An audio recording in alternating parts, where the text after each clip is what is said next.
Nous sommes à Wenchang le 23 juillet 2020, une longue marche 5 d'école depuis la Chine. Cette dernière restera gravée dans les livres d'histoire du pays et du monde. En effet, dans la coiffe du lanceur se trouve la sonde Tianwen-1 de l'administration spatiale nationale chinoise, soit la CNSA. L'engin d'une masse d'environ 5 tonnes est l'une des sondes les plus lourdes lancées vers Mars. De plus, elle transporte 13 instruments scientifiques, ce qui est plutôt intéressant. La sonde formée d'un moteur, d'antennes à haut gain, de capteurs, d'un orbiteur mais également de panneaux solaires, entame par la suite son trajet avec comme destination la planète rouge. Le nom Tianwen signifie question au ciel ou quête de la vérité céleste. Il provient du long poème du même nom écrit entre 340 et 278 avant JC par un poète de la Chine ancienne se nommant Qiu Yuan. En septembre 2020, la sonde détache le TDC, un petit satellite attaché sur l'engin. Ce module, composé de 2 caméras, a pu prendre des images de Tianwen-1 lors de son odyssée dans le vide spatial. Pour nous communiquer ces images, le petit satellite a transmis les images à la sonde qui les a envoyées à la station terrestre. Des selfies merveilleux qui ont coûté malheureusement la vie du TDC, paix à son âme. Lors des jours suivants, l'engin a commencé à mener des opérations scientifiques avec l'analyseur de particules énergétiques de Mars, posé quant à lui sur l'orbiteur. L'orbiteur a ainsi pu transmettre les données à la CNSA. Quelques mois plus tard, le 10 février 2021, Tianwen-1 entrera en orbite autour de Mars en ralentissant juste assez grâce à son système de propulsion, lui permettant d'être capturé par l'attraction gravitationnelle de la planète. Cette grande étape est très importante. La Chine a enfin rejoint le club restreint des pays à avoir atteint l'orbite martienne. Mais comme tu dois t'en douter, la CNSA n'a pas autant de données sur Mars parce que ces deux agences ont pas mal de sondes à leur actif. Pour y remédier, l'orbiteur a passé les prochains mois à 265 km dans l'objectif de scanner la surface de la planète, lui permettant ainsi d'affiner la zone d'atterrissage pour poser une charge plutôt spéciale. Néanmoins, ce qu'il faut dire, c'est que l'orbiteur est une mine d'or en ce qui concerne des outils scientifiques. On retrouve positionné sur ce dernier des caméras, un radar de subsurface, un analyseur d'ions et de particules neutres, mais également un spectromètre minéralogique ainsi qu'un magnétomètre. Par ailleurs, la caméra haute résolution a permis de renvoyer des images vers la Terre, mais également de cartographier le site d'atterrissage sur la plaine d'Utopia Planitia. Cette zone se situe pas très loin du cratère de Jezero, où sont actuellement Perseverance et Ingenuity de la NASA. Comme indiqué tout à l'heure, l'orbiteur accueille juste au-dessus une capsule protégeant 2 engins extraordinaires. D'ici quelques jours, l'orbiteur propulsera la capsule pour la mettre sur sa trajectoire d'entrée.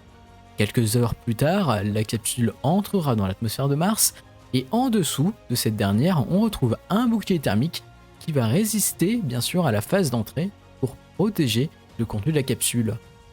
Contrairement à celle de la mission Mars 2020, la capsule Tianwen n'a aucun propulseur ni de RCS et donc la rentrée est balistique. Dès que la vitesse chute sous Mach 2, un bouclier supersonique doit se déployer, permettant de ralentir la chute de la capsule, tandis que le bouclier thermique doit se séparer de la structure principale. Par la suite, l'atterrisseur déploie ses 4 pieds d'atterrissage. Ce qu'il faut savoir, c'est que l'atterrisseur est alimenté par une batterie lithium-fluorocarbone qui permet d'économiser 5 kg, plutôt sympa pour stabiliser l'engin. Après sa séparation avec la partie restante de la capsule, l'atterrisseur en vol stationnaire analyse le sol à l'aide d'un capteur laser et d'une caméra, puis compare les relevés avec une base de données pour choisir un site d'atterrissage précis. Pour cela, il possède 26 propulseurs dont 20 de 250 N et 6 de 25 N pour les déplacements horizontaux. En dessous, il dispose également d'un moteur YF36 de 7500 N à poussée variable qui permet de ralentir la descente dès 1,5 km d'altitude, avant de toucher le sol martien bien évidemment. De plus, la vitesse résiduelle est amortie quant à elle à l'aide des 4 pieds déployés au préalable. Une fois l'atterrisseur posé et sécurisé, ce dernier peut déployer 2 rails qui vont permettre à l'astromobile Zhuoyang d'accéder au sol martien. Le rover a été nommé le 24 avril 2021 lors du China National Space Day, Xiurang, qui est le nom en fait d'une divinité du feu provenant de la mythologie chinoise. Ce dernier est composé d'un mât soutenant 2 caméras de navigation ainsi qu'une caméra multispectrale. L'astronomobile possédant 6 roues de 30 cm de diamètre repose sur un système de suspension actif. Même si la latence des communications avec la Terre peut atteindre les 22 minutes, Chuyang utilise un système de navigation autonome, un détail plutôt intéressant. Néanmoins, même si ce premier rover martien pour la CNSA est alimenté de 4 panneaux solaires, en cas d'apport en énergie faible suite à une tempête de poussière par exemple, il détient la capacité de se mettre en mode survie automatiquement, lui promettant une durée de vie de 90 sols. Comme tu peux t'en douter, l'astromobile ne se baladera pas comme à Disneyland Paris, mais il va récupérer de nombreuses données autour de la géologie de Mars, de la composition atmosphérique ou encore de la structure du champ magnétique. En outre, Chuyang a de nombreux objectifs scientifiques, une mission importante pour la CNSA, quand nous savons que le rover doit également extraire quelques bouts de Mars. Effectivement, la CNSA prévoit d'extraire quelques échantillons de Mars, par contre, pour le programme de retour d'échantillons, pour le moment, c'est top secret. Lorsque nous parlons de la Chine, la presse parle toujours de tensions et notamment quand c'est le sujet spatial.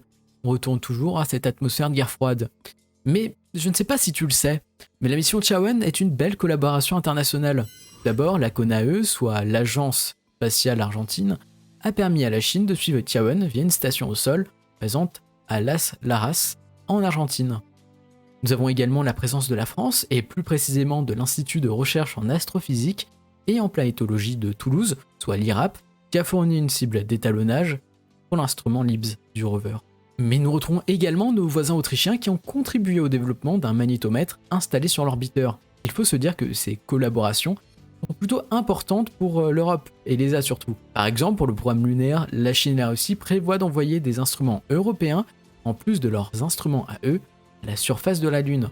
Mais en ce qui concerne par exemple la nouvelle station modulaire chinoise, un ou plusieurs membres de l'ESA pourront peut-être embarquer à bord de la station. La Chine s'ouvre à plusieurs partenariats. En tout cas, tu peux me rejoindre sur les réseaux sociaux, Twitter, Instagram et Facebook, pour tenir au courant de tous ces programmes spatiaux, mais également de SpaceX et même des voitures électriques et des technologies. N'hésite pas à t'abonner dès maintenant à cette chaîne YouTube pour ne rien rater, à mettre un j'aime si cela t'a plu. Et moi je te dis surtout merci d'avoir suivi cette vidéo. C'était Matt sur Mars avec Chuyang. Allez bye.